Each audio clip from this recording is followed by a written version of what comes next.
आज का हमारा टॉपिक है ध्वनि और तरंग। वन लाइनर में होंगे ये। पहला प्रश्न है हमारा, तरंग क्या है? तरंग क्या होता है? माध्यम में ऊर्जा के संचरण का एक विक्षोभ है। दूसरा प्रश्न है, तरंगे कितने प्रकार की होती हैं? तरंग दो प्रकार की होती हैं, एक यांत्रिक होती है, दूसरा विद्युतीय चुंबकीय होती है। प्रश्न नंबर 3, यांत्रिक यांत्रिक तरंगे क्या हैं? जिनके संचरण के लिए माध्यम आवश्यक हो, वही यांत्रिक तरंगे कहलाती हैं। अयांत्रिक तरंगे क्या हैं?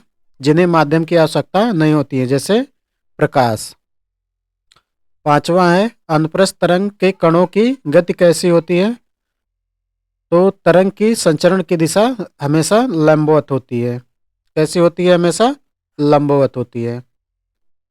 नेक्स्ट, अनुदैर्घ्य अनुदैर्ध्य तरंगे में कणों की गति कैसी होती है? तो तरंग संचरण की दैर्ध्य तरंगे में कणों की गति कैसी होती है? तो तरंग संचरण की दिशा के समानांतर होती हैं। तरंग दैर्ध्य का एसआई मात्रक क्या है? तो क्या है? मीटर है। अगला प्रश्न, आवृत्ति का एसआई मात्रक क्या क्या है? तो हर्ट्ज होता है। आयाम क्या दर्शाता है? आयाम क्या दर्शाता है? माध्यम स्थिति से अधिकतम विस्थापन ही क्या होता है? आयाम होता है।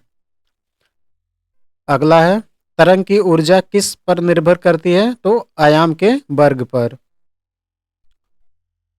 अनुप्रस्थ तरंगे कहाँ उत्पन्न होती हैं? तो ठोस तथा द्रव सतह पर होती हैं। ये जो अनुप्रस्थ तरंगे उत्पन्न होती हैं उसके लिए माध्यम क्या होना चाहिए? ठोस ठोस और द्रव। अगला प्रश्न, अनुदैर्ध्य तरंगे कहाँ उत्पन्न होती हैं? ठोस, द्रव, गैस तीनों में। ये अनुप्रस्थ सिर्फ ठोस और द्रव में होता है, और अनुदैर्ध्य तरंगे कहाँ होती हैं? ठोस, द्रव, गैस तीनों अवस्थाओं में। स्ट्रिंग और गर्त किस तरंगे में बनती है? Very important question. किस में बनती है? अनुप्रस्थ तरंगे में। संपीड़न और विरलन किस तरंग में होते हैं? तो अनुदैर्ध्य तरंग में होते हैं। विद्युतीय चुंबकीय तरंगों की चाल कितनी होती है? तो प्रकाश वर्ष की चाल के बराबर होती है। वेरी इंपॉर्टेंट क्वेश्चन, मार्क कर लीजिए। अगला प्रश्न है, अनुप्रस्थ तरंगे कहाँ उत्पन्न होती हैं? तो कहाँ होती हैं? ठोस तथा द्रव की सतह पर। ये तो भी हुआ है।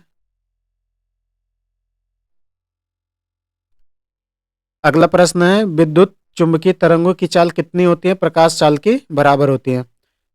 अगला है, कैथोड किरणें क्या हैं? तो कैथोड किरणें क्या होती हैं? इलेक्ट्रॉनों की धारा होती हैं, इसमें तरंग नहीं होता है। एक हर्ट्ज का अर्थ क्या है? एक हर्ट्ज का अर्थ क्या होता है? प्रति सेकंड एक कंपन को एक हर्ट्ज बोलते हैं। तरंगों का परावर्तन क्या है? सतह से टकराकर वापस आना ही क्या कहलाता है? परावर्तन कहलाता है। नेक्स्ट, ध्वनि किस प्रकार की तरंग है? तो ध्वनि किस प्रकार की तरंग है? अनुदैर्ध्य तरंग होती हैं। ध्वनि किस प्रकार की तरंग है? तो अनुदैर्ध्य यांत्रिक तरंग होती हैं। अगला प्रश्न, ध्वनि के संचरण के लिए क्या आवश्यक है? तो माध्यम आवश्यक है। बिना माध्यम का संचरण नहीं होगा। क्या ध्वनि निर्वात में चल सकती है? नहीं। ध्वनि का वेग सर्वाधिक किस में होता है? तो ठोस में होता है। ध्वनि का वेग न्यूनतम किस में होता है? ध्वनि का न्यूनतम वेग किस में होता है? गैस में। इंपॉर्टेंट है, मार्क कर लीजिए।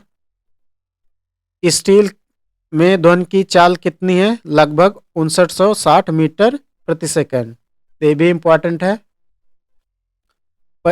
25 नंबर क्वेश्चन है, 0 डिग्री सेल्सियस पर वायु में ध्वनि की चाल 332 मीटर प्रति सेकंड होती है। जल में ध्वनि की चाल कितनी होती है? तो 1480 मीटर प्रति सेकंड। ये भी स्टील और 0 डिग्री सेल्सियस और जल में ध्वनि की चाल, ये तीनों इंपॉर्टेंट है, मार्क कर लीजिए इसको।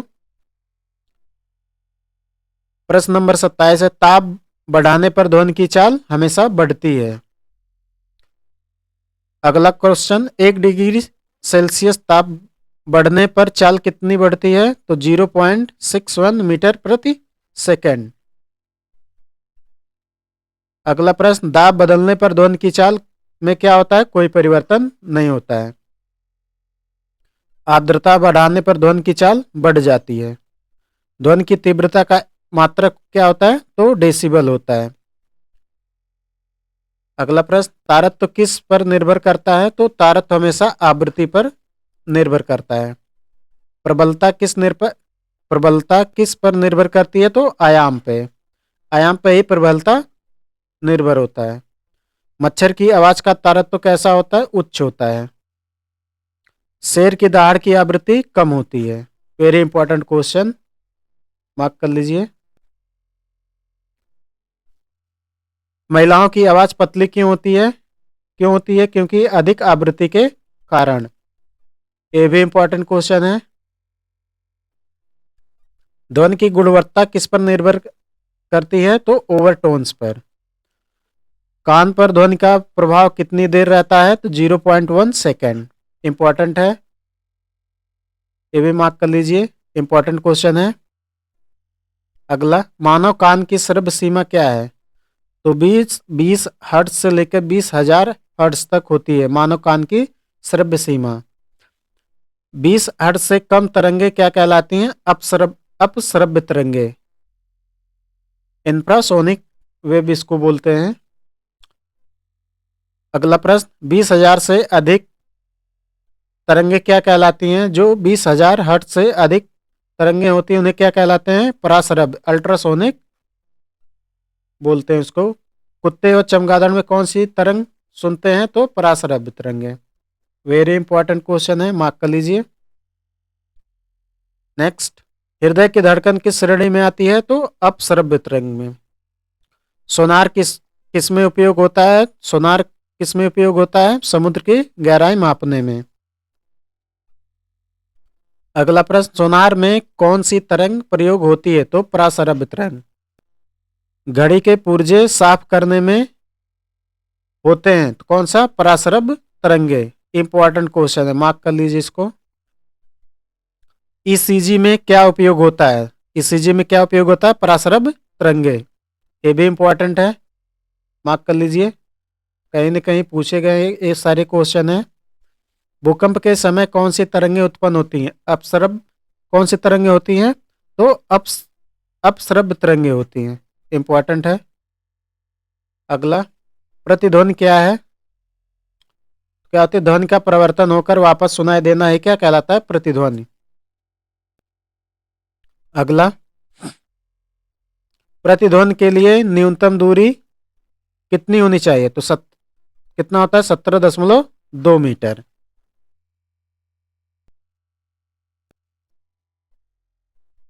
अगला प्रश्न है, अनुरणन में क्या है? तो ध्वनि का बार बार परावर्तन ही अनुरणन कहलाता है। सिनेमा हॉल में पर्दे क्यों लगाए जाते हैं? क्यों लगाए जाते हैं? गूंज को कम करने के लिए। स्टेथोस्कोप किस सिद्धांत पर कार्य करता है? तो बहुपरावर्तन पर।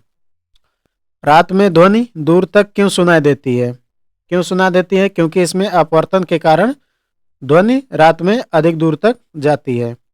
नेक्स्ट, अगला क्वेश्चन है, डॉपलर प्रभाव किससे संबंधित है? तो डॉपलर प्रभाव किससे संबंधित है? आवृत्ति में आभासी परिवर्तन ही क्या कहलाता है? डॉपलर प्रभाव। स्रोत पास आने पर आवृत्ति बढ़ती है। वेरी इंपॉर्टेंट क्वेश्चन, मार्क कर लीजिए। मैक संख्या क्या है? वस्तु की चाल या ध्वनि की चाल ही क्या कहलाती है? मैक संख्या। मैक ग्रेटर देन 1 होने पर क्या होता है? सुपरसोनिक होता है। अगर मैक 1 से बड़ा है तो क्या होगा? सुपरसोनिक होगा। शाक वेग कब बनती हैं? वेरी इंपॉर्टेंट क्वेश्चन है, मार्क कर लीजिए। शाक वेग कब बनती हैं? जब वस्तु ध्वनि से तेज चले तो क्या होती है? शाक वेव। सोनिक बूम क्या है? तो सुपरसोनिक विमान की तीव्र ध्वनि को क्या बोलते हैं? Sonic boom. अनुनाद क्या है? जब वाय आवृत्ति इक्वल टू प्राकृतिक आवृत्ति हो तो क्या कहलाता है? अनुनाद। तनी डोरी में तरंग की चाल किस पर निर्भर करती है? तो तनाव के वर्गमूल पर। ध्वनि का विवर्तन क्या है? किनारों से मुड़कर फैलना ही ध्वनि का क्या कहलाता है? विवर्तन। व्यतिकरण क्या है? दो तरंगों के मिलने से तीव्रता में परिवर्तन ही क्या कहलाता है? व्यतिकरण। विस्मंद क्या है? तो विस्मंद क्या होता है? लगभग समान आवृत्तियों में उत्पन्न उतार चढ़ाव ही क्या कहलाता है? विस्मंद। वेरी इंपॉर्टेंट क्वेश्चन है, बहुत बार पूछा है। अगला, स्वरक क्या है? स्वरक क्या होता है? एक एकल आवृत्ति की ध्वनि होती है वह स्वरक कहलाती है, टोन कहलाती है। और स्वर क्या है? नोट जिसे कहते हैं, स्वर को नोट बोलते हैं। क्या होता है? अनेक आवृत्तियों का मिश्रण होता है। शोर क्या होता है? अनियमित व अप्रिय ध्वनि को क्या बोलते हैं? स्वर। जो हमें अच्छा ना लगे वही क्या होता है? शोर होता है। अगला, संगीत क्या है? अच्छे अच्छे क्वेश्चन है, अपने नोटबुक में नोट कर लीजिएगा। संगीत क्या है? तो आवर्ती व मधुर ध्वनि को क्या बोलते हैं? संगीत। जो हमें सुनने में अच्छा लगे वही संगीत होता है, जो हमें सुनने में अच्छा ना लगे वही शोर होता है। अगला, WHO के अनुसार सुरक्षित ध्वनि का स्तर कितना होता है? वेरी इंपॉर्टेंट क्वेश्चन, मार्क कर लीजिए इसको। तो WHO के अनुसार सुरक्षित ध्वनि स्तर कितना होना चाहिए? जो वर्ल्ड हेल्थ ऑर्गेनाइजेशन ने स्तर को डिफाइन किया वो स्तर कितना होना चाहिए? 45 डेसिबल। वेरी इंपॉर्टेंट क्वेश्चन, बहुत सारे एग्जाम में पूछा गया है। कितने डीबी से अधिक ध्वनि शोर कहलाती है? तो 80 डीबी से अधिक ध्वनि क्या कहलाती है? शोर। जेट विमान की ध्वनि तीव्रता कितनी होती है? 140 से लेके 150 तक। फुसफुसाहट की तीव्रता कितनी होती है? वेरी इंपॉर्टेंट क्वेश्चन, बहुत एग्जाम में पूछा गया है। फुसफुसाहट की तीव्रता कितनी होती है? तो 5 से लेके 20 डेसिबल तक फुसफुसाहट होती है। अगला क्वेश्चन, सामान्य बातचीत की तीव्रता क्या होती है? तो 30 से लेके 60 के बीच जो डेसिबल में बात की जाती है उसे सामान्य बातचीत कहा जाता है। ध्वनि किसमें गमन नहीं करती है? वेरी इंपॉर्टेंट क्वेश्चन, किसमें नहीं करती है? निर्वात में। किस गैस में ध्वनि की चाल सर्वाधिक होती है? तो किस गैस में होती है? हाइड्रोजन में। वेरी इंपॉर्टेंट क्वेश्चन, मार्क कर लीजिए। ऑक्सीजन में ध्वनि की चाल कितनी होती है? तो कितनी होती है? 316 मीटर प्रति सेकंड। ये भी इंपॉर्टेंट क्वेश्चन है। अगला, कांच में ध्वनि की चाल कितनी होती है? लगभग 3980 मीटर प्रति सेकंड होता है। Very important question. लोहे में ध्वनि की चाल कितनी होती है? तो 5130 मीटर प्रति सेकंड। ध्वनि के 3 गुण कौन कौन से हैं? तीव्रता, तारत्व और गुणता। अनुप्रस्थ तरंगों में ध्रुवण संभव है? हाँ, वेरी इंपॉर्टेंट क्वेश्चन। इसमें जब ऑप्शन में आता है तब कंफ्यूजन होता है। अगला क्वेश्चन, ध्वनि का ध्रुवण क्यों नहीं होता है? क्यों नहीं होता? क्योंकि यह अनुदैर्घ्य होती है, इसलिए इसका ध्रुवण नहीं हो पाता है। हवाई जहाज में पंखों की जांच किससे होती है? तो किससे होती है? पराश्रव्य तरंगों से। समुद्र की गहराई की इकाई क्या है? फैदम। बहुत बार पूछा है, इंपॉर्टेंट क्वेश्चन। हर्ट्ज किसका मात्रक है? तो आवृत्ति का। सितार गिटार में कौन सी तरंगें होती हैं? तो अनुप्रस्थ या अप्रगामी। अनुप्रस्थ या अप्रगामी। बांसुरी शहनाई किस वर्ग के वाद्य हैं? तो किस वर्ग के हैं? वायु वाद्य के हैं। इसमें हवा जब जाती है तभी ये बजती है, तभी ये आवाज निकालती है। प्रश्न नंबर अगला, बांसुरी में ध्वनि कैसे बनती है? तो वायु स्तंभ के कंपन से बनती है। मार्क कर लीजिए। तनी डोरी में वेग किस पर निर्भर है? तो तनाव और रैखिक द्रव्यमान पर। तनाव व रैखिक द्रव्यमान पर। अगला प्रश्न है, पियानो में ध्वनि कैसे है? तो पियानो में ध्वनि कैसी होती है? तो हथौड़े से तारों पर चोट से। Very important question. अगला प्रश्न, बंद आर्गन पाइप में कौन से सन्नाद होती है? कौन सी होती है? तो केवल विषम होती है। इसमें जो नाद होता है, जो वॉइस होता है वो विषम होता है। खुले आर्गन पाइप में कौन सी सन्नाद होती है? सम व विषम दोनों होती है। इंपॉर्टेंट क्वेश्चन है, मार्क कर लीजिए। वाद्य यंत्रों की ट्यूनिंग किस पर होती है? किस पर होती है?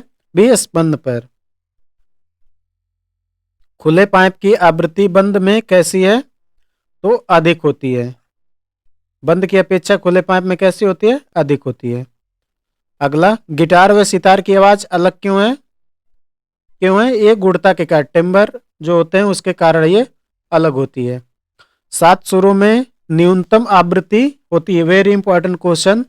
जो 7 सुर है, सारे गामा पाधा नी, उसमें पूछ रहा है कि न्यूनतम आवृत्ति किसकी होती है? तो किसकी होती है? सा की। 7 सुरों में अधिकतम आवृत्ति किसकी होती है? नी की। वेरी, दोनों क्वेश्चन बहुत इंपॉर्टेंट है, मार्क कर लीजिए।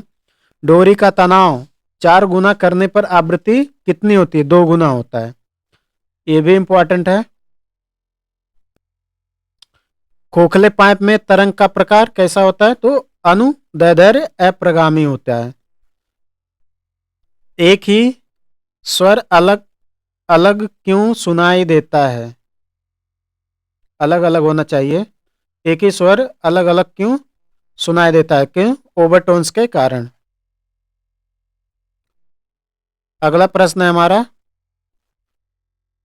कार्बन डाइऑक्साइड में ध्वनि की चाल पूछ रहा है। कार्बन डाइऑक्साइड में ध्वनि की चाल वायु से क्या होती है? कम होती है या ज्यादा? तो क्या होता है? कम होता है। अगला क्वेश्चन, अणुभार बढ़ने पर ध्वनि की चाल घटती है। ये भी इंपॉर्टेंट क्वेश्चन है, मार्क कर लीजिए। जितने भी साइंस वर्ग के पेपर देंगे फिजिक्स से, अगर इस चैप्टर से आने होंगे तो इन्हीं में से सारे क्वेश्चन हैं और यहीं से पूछा भी जा रहा है। अगला प्रश्न, हाइड्रोजन और ऑक्सीजन में चाल का अनुपात कितना होता है? तो कितना होता है? 4:1, 4:1।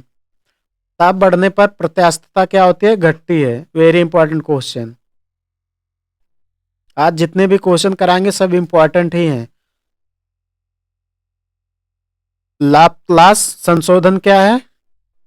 बताइए, लाप्लास संशोधन क्या है? तो लाप्लास संशोधन क्या है? ध्वनि संरक्षण में रुद्र घोष में है ये। सुपरसोनिक चाल की इकाई क्या होती है? मैक संख्या होती है। वेरी इंपॉर्टेंट क्वेश्चन है, मार्क कर लीजिए इसको भी। अगला, विवर्तन किस पर निर्भर करता है? अवरोध किस पर निर्भर करता है? अवरोध व तरंग दैर्ध्य पर। अगला क्वेश्चन, समुद्री खारा पानी बढ़ाने पर चाल क्या होती है? बढ़ती है। वेरी इंपॉर्टेंट क्वेश्चन है, क्योंकि खारा पानी में डूबने की संभावना कम होती है, इसलिए क्या होती है? चाल बढ़ जाती है। हवा की दिशा में ध्वनि की चाल बढ़ती है। अगला प्रश्न, निर्वात में ध्वनि का वेग 0 होता है। आर्द्र वायु का घनत्व कम होता है। ये सभी क्वेश्चन पूछे गए हैं। अगला, प्रावर्तक यंत्र क्या कहलाता है? तो मेगाफोन कहलाता है। अगला, ध्वनि का अपवर्तन कब होता है? तो ध्वनि का अपवर्तन कब होता है? जब माध्यम बदला जाता है। इसमें ध्वनि का अपवर्तन तभी होगा जब माध्यम को बदला जाएगा। अगला, सोनार का पूर्ण रूप क्या है? तो sound navigation and ragging. Very important question, mark कर लीजिए। अगला, सोनार किस सिद्धांत पर काम करता है? तो पराश्रव परावर्तन पर। किडनी स्टोन तोड़ने में किस किस तरंगों की मदद ली जाती है? तो पराश्रव तरंगों की। इंपॉर्टेंट क्वेश्चन है, मार्क कर लीजिए मेडिकल एग्जाम के लिए। सोनोग्राफी में पराश्रव तरंगें होती हैं, ये भी इंपॉर्टेंट है। पूछता है सोनोग्राफी में किस प्रकार की तरंगे का उपयोग किया जाता है? तो सोनोग्राफी में हमेशा पराश्रव तरंगों का उपयोग होता है। अगला, भूकंप से पहले तरंग कौन सी तरंग आती है? तो अपसर्प तरंग आती है। तो क्वेश्चन ऐसे पूछेगा, भूकंप आने से पहले किस तरंगों का अनुभव हमें हो जाता है या कौन सी तरंगे आती हैं? तो कौन सा होता है? अपसर्प तरंगे। अगला क्वेश्चन, रडार में तरंग कौन सी होती है? तो रेडियो तरंग होती है। वेरी इंपॉर्टेंट क्वेश्चन, मार्क कर लीजिए। अकाउस्टिक क्या है? तो ध्वनि का अध्ययन ही क्या कहलाता है? अकाउस्टिक कहलाता है। डीबी पैमाने की खोज किसने की थी? तो अलेक्जेंडर ग्राहम बेल ने। इंपॉर्टेंट क्वेश्चन है, मार्क कर लीजिए। डेसिबल पैमाने की खोज किसने की थी? तो अलेक्जेंडर ग्राहम बेल ने। अगला क्वेश्चन, हियरिंग एड क्या है? तो तीव्रता। हियरिंग एड क्या करता है? हियरिंग एड क्या करता है? जो कान में लगाते हैं हम लोग, जिन्हें सुनाई कम देता है, उन्हें हियरिंग एड लगाया जाता है। तो क्या करता है? ध्वनि की तीव्रता को बढ़ा देता है, जिससे वो सुन पाते हैं। अगला, मच्छर भगाने वाले यंत्र क्या होते हैं? तो प्रासरभ्य होते हैं। जो मच्छर भगाने वाले यंत्र होते हैं उसमें से कौन सी तरंग निकलती है? तो प्रासरभ्य तरंगे निकलती हैं। इंपॉर्टेंट क्वेश्चन है, मार्क कर लीजिएगा। अगला, दूध में जीवाणु नाश करने के लिए कौन सी तरंग का उपयोग किया जाता है? तो परासरभ्य तरंगों का उपयोग किया जाता है। गहराई मापने का यंत्र कौन सा होता है? फेदोमीटर, एक बार बता चुके हैं पिछली बार में। ध्वनि और विद्युत में कौन सा, पूछ रहा है ध्वनि और विद्युत में कौन सा संबंध होगा? तो माइक्रोफोन का, जिसमें ध्वनि और विद्युत दोनों का उपयोग होता है। विद्युत ध्वनि में कौन सा होता है? Loud speaker. गूंज कम करने हेतु फर्श पर क्या लगाना चाहिए? कालीन। या गूंज को कम करने के लिए फर्श पर क्या रखना चाहिए? कालीन। अगला क्वेश्चन, किस माध्यम में चाल ताप पर निर्भर नहीं है? तो किस माध्यम में नहीं है? आदर्श गैस पर। जो सैद्धांतिक रूप से होता है उस पे क्या होता है कि चाल ताप पर निर्भर नहीं हो सकता जब तक आदर्श गैस है। प्रकाश की चाल का घनत्व से क्या प्रभावित होता है या नहीं होता है? ऐसा पूछा जाता है क्वेश्चन। जो कि एक क्वेश्चन पूछा गया है तो उसके जो ऑप्शन सही हैं उन्हीं को लिया गया है। प्रकाश की चाल का घनत्व से प्रभावित होती है कि नहीं? तो होती है कि नहीं? हाँ, होती है। प्रकाश में व्यतिकरण का उदाहरण क्या है? तो साबुन का बुलबुला है। क्या कहलाता है? प्रकाश का व्यतिकरण। प्रकाश के व्यतिकरण को देखना तो साबुन के बुलबुले में देख सकते हैं। ध्वनि में व्यतिकरण का उदाहरण क्या है? विस्मंद। प्रतिध्वनि हेतु सतह कैसी होनी चाहिए? कठोर व बड़ी। प्रतिध्वनि हेतु सतह कैसी होनी चाहिए? कठोर व बड़ी। ध्वनि का आवेग किनसे स्वतंत्र है? तो आवृत्ति व दाब से। वेरी इंपॉर्टेंट क्वेश्चन, मार्क कर लीजिए इसको। अगला क्वेश्चन, अंधेरे में व्यक्ति पहचानने का गुण क्या कहलाता है? तो गुणता होता है। बिजली पहले क्यों दिखती है? बताइए, बिजली पहले क्यों दिखती है? क्यों दिखती है? क्योंकि प्रकाश की चाल अधिक होती है। वेरी इंपॉर्टेंट क्वेश्चन है, मार्क कर लीजिए। अगला, तीव्रता की इकाई क्या है? तो डब्ल्यू प्रति मीटर स्क्वायर। तरंग के सॉरी तरंग में कणों का नेट विस्थापन क्या होता है? शून्य होता है। वेरी इंपॉर्टेंट क्वेश्चन, मार्क कर लीजिए। अगला, विद्युत चुंबकीय तरंगें होती हैं तो अनुप्रस्थ होती हैं। यूवी किरणें कौन सा अवशोषित करती है? यूवी किरणें कौन अवशोषित करती हैं? बताइए। तो कौन सा अवशोषित करती है? ओजोन परत, जो हमारे वायुमंडल के ऊपरी सतह में है। ये अल्ट्रावायलेट किरणों को क्या कर लेती है? अवशोषित कर लेती है। रेडियो तरंगों की खोज किसने की थी? तो हाइड्रोजन और मार्कोनी ने किया था। आईआर का उपयोग होता है टीवी रिमोट में। जो टीवी के रिमोट में लगता है सिग्नल को, और टेलीविजन और रिमोट के मध्य में जो बदलाव की प्रक्रिया देखते हैं वो आईआर का उपयोग किया जाता है। नाइट विजन में क्या होता है? अवरक्त किरणें होती हैं। ठीक है। अनु अन सॉरी अप्रगामी तरंगों में ऊर्जा संरक्षण नहीं होता है। अवरोध पर ध्वनि क्या करती है? तो मुड़ती है। मान लीजिए ये अवरोध है, बीच में कोई है, अगर ध्वनि आ रही है बीच में तो यहाँ से वापस नहीं जाएगी, क्या करेगी? ये मुड़ जाएगी, या तो ऊपर या तो नीचे, ये गूंज में तब्दील हो जाएगी। अगला, अनुनाद की शर्त क्या है? तो F equal to F zero के बराबर होगा, तभी अनुनाद की शर्त को क्या करेंगे? हम पूरा कर सकते हैं। रेडियो ट्यूनिंग क्या बदलता है? तो आवृत्ति को बदल देता है। गूंज समय का क्या होता है? जो गूंज समय का सूत्र क्या होता है? सेबिन सूत्र होता है। एक बेल बराबर होता है 10 एक बेल बराबर होता है 10 डेसिबल। अगला क्वेश्चन, परमाणु घड़ी आधारित होता है तो सीजियम कंपन पर। आयाम दोगुना करने पर तीव्रता 4 गुनी हो जाती है। वेरी इंपॉर्टेंट क्वेश्चन, मार्क कर लीजिए इसको। स्रोत से दूर जाने पर तीव्रता क्या होती है? बढ़ती है या घटती है? बताइए। तो क्या होगी? घटती है। तीसरी सन्नादि का नाम क्या है? तो द्वितीय अधीय स्वरक क्या कहलाती है? तीसरी सन्नादि का नाम है। माध्यम में विक्षोभ का प्रसार तरंग होता है। मैक में क्या मापा जाता है? विमान की चाल। वेरी इंपॉर्टेंट क्वेश्चन, मार्क कर लीजिए। कौन किसका मात्रक है? प्रबलता का। ये भी इंपॉर्टेंट क्वेश्चन है, मार्क कर लीजिए। जब पहली बार एग्जाम में आता है बहुत से लोग कंफ्यूज हुए थे। विस्मंद या विस्पंद सुनने हेतु डेल्टा एफ का प्रयोग कितना होना चाहिए? तो 10 हर्ट्ज से कम होना चाहिए। गैस में चाल का प्रोपोर्शनल क्या होता है? 1। तो क्या होता है? 1/रूट में पी। ट्यूनिंग फोर्क की भुजाएं क्या होती हैं? अनुप्रस्थ कंपन पे होती हैं।